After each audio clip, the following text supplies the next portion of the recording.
నమస్కారం. ఇప్పుడైన తాజా వార్త. ఆంధ్ర రాష్ట్ర ముఖ్యమంత్రి చంద్రబాబు నాయుడుకు ఘోర అవమానం ఎదురైంది. సొంత పార్టీ నేతలే చంద్రబాబు ప్రభుత్వం పైన తీవ్ర విమర్శలు చేస్తున్నారు. టీడీపీ మంత్రులు, ఎమ్మెల్యేల ఆ పార్టీకి చెందిన సీనియర్ నేత ఎన్బి సుధాకర్ రెడ్డి విరుచుకుపడ్డారు. దిక్కుమాలినటువంటి కొందరు మంత్రులు, ఎమ్మెల్యేలు అవినీతి పరులైతే తాము ఏం చేయాలని అధిష్టానాన్ని ప్రశ్నించారు. ఎల్లో మీడియాకు చెందిన ఒక టీవీ ఛానల్ చర్చలోనే ఆయన సొంత పార్టీ తీరుపై తీవ్ర ఆరోపణలు చేశారు. కొందరు ఎమ్మెల్యేలు అవినీతి పెరిగిపోయిందని చెప్పారు. కొందరు ఎమ్మెల్యేలు ఇసుక అమ్ముదామా, ఎర్రమట్టి అమ్ముదామా, గ్రానైట్ అమ్ముదామా అని ఆలోచిస్తున్నారని మండిపడ్డారు. ఎర్రచందనం అమ్మడం కుదరక ఊరుకున్నారని ఎద్దేవా చేశారు. ఇలాంటి ఎమ్మెల్యేలు, మంత్రుల్ని ఎవరు తయారు చేశారని మండిపడ్డారు. కొంతమంది మంత్రులు సరదాగా తిరుగుతున్నారని, కొందరు మంత్రులు వారికి సంబంధించిన అంశాలను కూడా పరిష్కరించలేకపోతున్నారని వ్యాఖ్యానించారు. దున్నపోతు మీద వానపడినట్లుగా ఉంటున్నారని విమర్శించారు.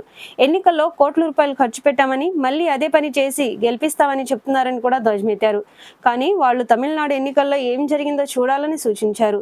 టీవీకే జీరో బడ్జెట్ పాలిటిక్స్ తో గెలిచిందన్నారు. అవినీతి అక్రమాలకు పాల్పడితే ఎమ్మెల్యేలు, మంత్రులు ఓడిపోవడం ఖాయం ఒక్కటే కాదని, పార్టీ కూడా పోతుందని కూడా చెప్పారు. అవినీతి అక్రమాలకు పాల్పడే వారిని అధిష్టానం కట్టడి చేయాలని అన్నారు. కొందరు ఎమ్మెల్యేల పైన అవినీతి ఆరోపణలు, అమ్మాయిలతో సంబంధాలు బయటకు వచ్చాయని కూడా విమర్శించారు. అయితే ఎన్నికల్లో మళ్ళీ గెలవాలంటే ఒళ్ళు దగ్గర పెట్టుకుని పనిచేయాలని చంద్రబాబుకు ప్రమాణ స్వీకారం చేసిన రోజే చెప్పానని సుధాకర్ రెడ్డి తెలిపారు. ఇటీవల 5 రాష్ట్రాలకు జరిగిన ఎన్నికల్లో 3 రాష్ట్రాల్లో అధికార పార్టీలు ఓడిపోయాయని, చంద్రబాబు గతంలో 3 సార్లు ఓడిపోయిన సందర్భాలు కూడా ఉన్నాయన్నారు. ప్రజల అంచనాలు ఎక్కువగా ఉంటాయని, సంక్షేమ పథకాలు ఎన్ని అమలు చేసినా అవినీతి ఎమ్మెల్యేల ప్రభావం ఎక్కువగా ఉంటుందని చెప్పారు. జిల్లాలో ఇంకా ఎక్కువ నష్టం జరుగుతుందని, తమ కడుపు చించుకుంటే కాళ్లపై పడుతుందని కూడా ఆవేదన వ్యక్తం చేయడం అయితే జరిగింది. గతంలోనూ సుధాకర్ రెడ్డి ప్రభుత్వం పైన ఫైర్ అయినటువంటి అంశాలు కూడా ఉన్నాయి.